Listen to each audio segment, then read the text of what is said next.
If you are running a startup, then you must be having board meetings, you must be having board members. Is it sounding strange to you?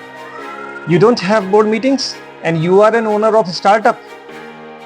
Must be surprising for you to hear all this. But check with your CA. Your CA must be submitting the board meetings details or the AGMs to the Ministry of Corporate Affairs MCA portal. Although your startup is small, maybe not generating high revenue, but still those formalities your CA must be doing. You can check with your CA. However, in the startup journey, when you go ahead and you make more revenue, you become a big player rather than being a small player, then you need to have these proper board meeting along with the independent directors contributing in the board meeting. Let's talk about that stage. So there are two situations wherein you need to have a proper board meeting with independent directors participating in it. First is when your company is a listed company. Now, what is a listed company? Your startup, when it is available at the stock exchange for the share purpose, I mean the general public can purchase shares. Your shares are available in the stock market, then you are called listed company. Now, how will you become a listed company? That's a long journey and I will not go into the detail of it because my focus is to talk about the board meetings and the independent directors.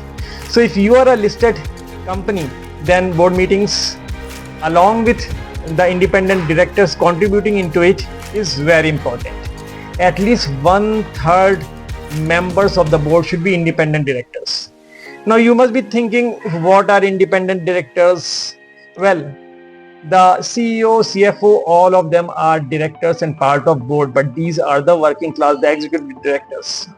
There are non-executive directors who actually do not participate into day-to-day work. They don't participate or contribute on daily basis. However, they are there on the board to check the transparency, to check the authenticity, to check the, or rather I should use a simple word, to save the money which has been contributed by the shareholders. In order to protect shareholders' interest, independent directors are there on the board. So as I stated earlier, 1/3 of the board members need to be the independent director in case you are a listed company. What if you are an unlisted public company? Well, if in case you are unlisted public company, you still need to appoint at least 2 independent directors. But there are 3 conditions, and if any of these 3 conditions are met, then it is mandatory for you to appoint independent directors in the board.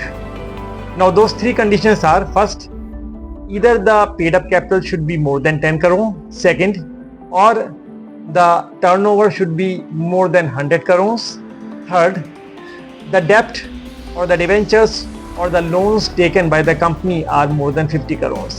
So if these 3 conditions or any one of these 3 conditions are met, then you need to have at least 2 independent directors on the board if you are an unlisted public company. So that was all about the board meeting and the independent directors.